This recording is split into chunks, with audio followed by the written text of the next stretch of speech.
we are going to look at spin orbit coupling in low Z atoms, that is low atomic number atoms. And in this case, that's known as Russell-Saunders or LS coupling.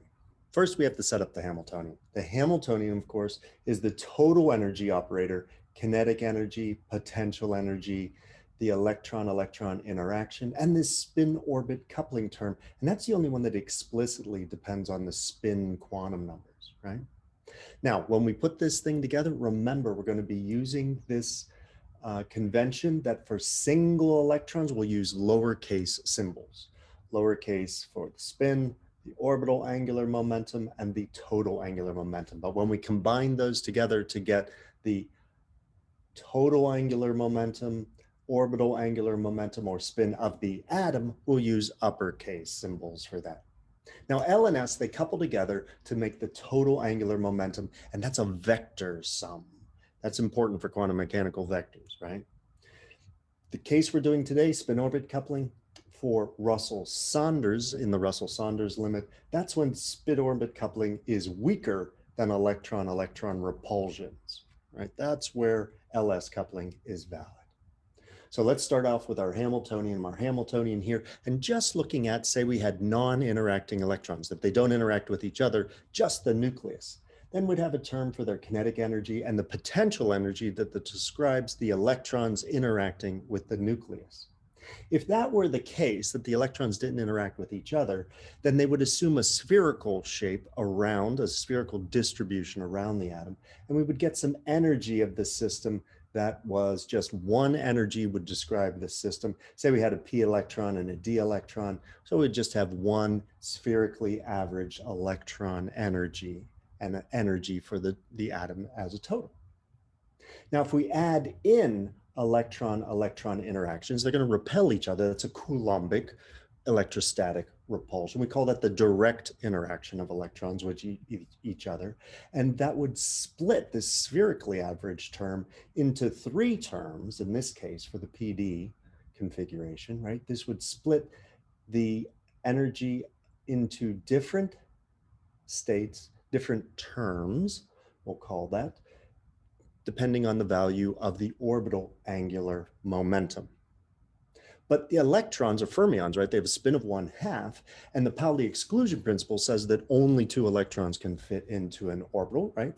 And no 2 electrons can have the same quantum numbers. And this exchange interaction that's associated with that, that would split each one of these orbital angular momentum terms into a triplet and a singlet term. Okay, so the exchange interaction plus the Coulombic repulsion between the electrons that's inherent in this electron-electron interaction term, that now leads to what we call terms singlet and triplet terms for each value of total orbital angular momentum. Now we add in the final term of our Hamiltonian, the spin-orbit interaction, L, the orbital angular momentum, S, the spin, they couple to each other to give us J for the atom. And associated with each value of J, then we're going to get different levels, J levels, right? And depending on how L and S couple, we may get different numbers of J levels, right? Here we're getting 3 J levels from this triplet P term, right? Notice that in LS coupling, in Russell-Saunders coupling, this splitting between the J levels is much smaller than the splitting between the terms. I've exaggerated the splitting here so that we can see it more easily.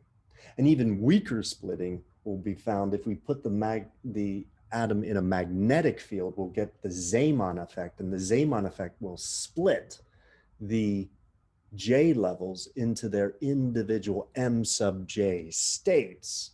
And this splitting here depends on the size of the magnetic field and is even much smaller than the spacing between these J states. So it's very small splitting indeed, unless we get to huge magnetic fields. All right, so how do these vectors couple? They're quantum mechanical vectors, right? They're only allowed to have certain orientations, certain directions in space that they project into.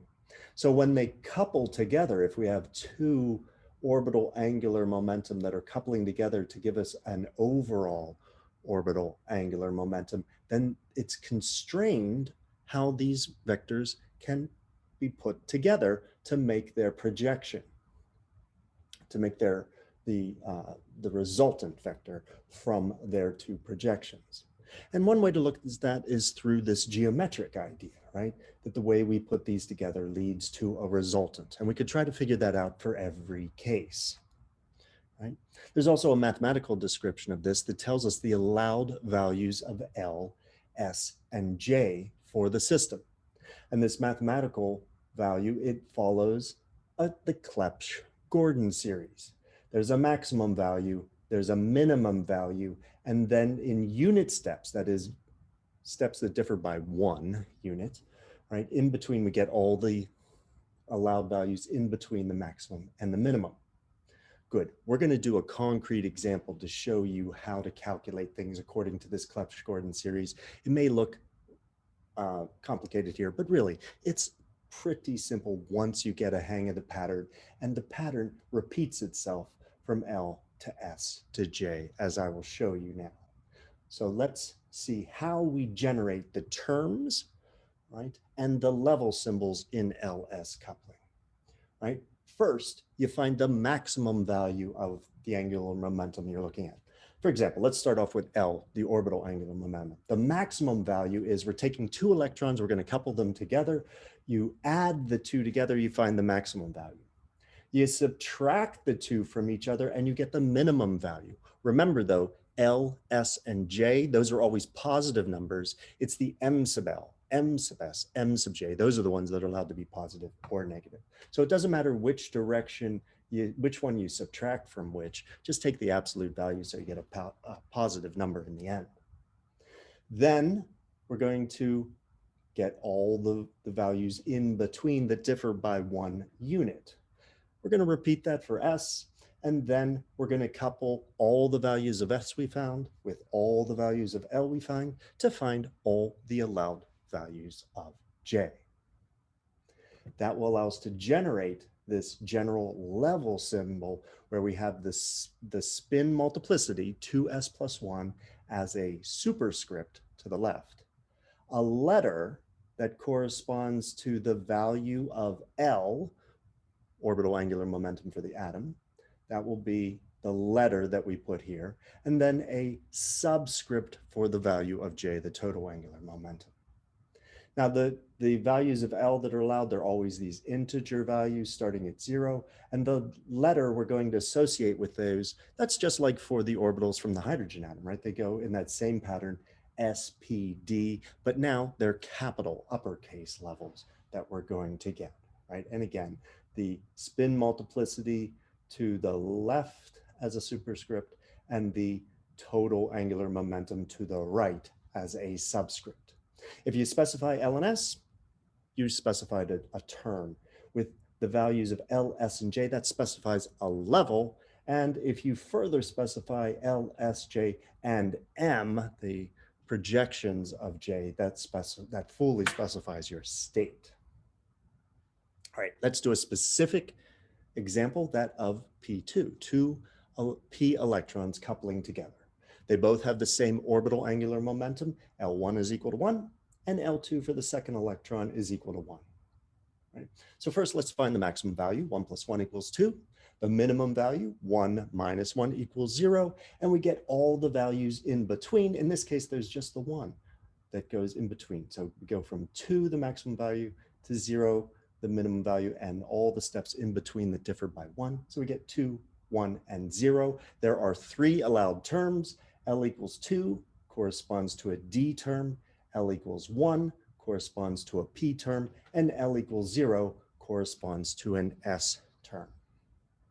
Now note, as an aside, if we had 2 different electrons, say we had a D electron and an F electron, well, the D electron has a value of L equal to 2. The F electron has a value of L equal to 3, but it's the same pattern. Find the maximum value, 2 plus 3 equals 5. Find the minimum value, 2 minus 3 equals 1. Remember, we have to take the absolute value there. And then we need all the values in between that differ by 1. That is, we start at 5 and go to 1, 5, 4, 3, 2, 1. Those would be all the allowed values of L. Now let's return to p squared, right? P squared, we have 3 allowed values of L.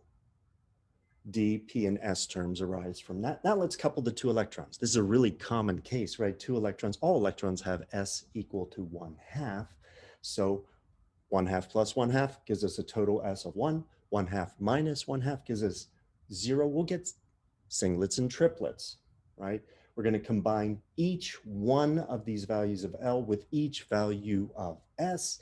That is, we're going to get singlets from the S equals 0 term, and we're going to get triplets from the S equals 1 term, and they're going to be 6 total, 3 triplets, a triplet D, a triplet S, and a triplet P. And then we'll also get 3 singlet terms because each one of these values of S can couple with each of these values of L. Great. We know the allowed values of L. We know the allowed values of S. Let's couple them together to get the allowed values of J. And the pattern, it goes the same way again. The maximum value is from L plus S. The minimum value is from L minus S. Just make sure you take the absolute value to get a positive number.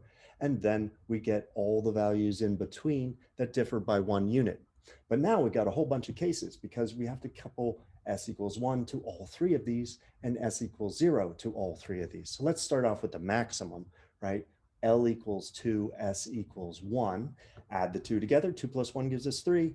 2 minus 1 gives us 1. And the values in between, 3, 2, and 1. Those are the allowed values. So for the p squared configuration, we had 2 electrons that both had L equals 1. 2 electrons that both have S equals 1/2. That's always the case for electrons. And then we're going to couple the allowed values of L, 2, 1, and 0, to the allowed values of S, 1, and 0, to get the allowed values of J. There's the case that we just did. L equals 2, S equals 1, gave us 3 allowed values of J, 3, 2, and 1. So it leads to level symbols of a triplet D3, a triplet D2, a triplet D1, spin multiplicity, a letter that tells us what the L value was, and the J value down here.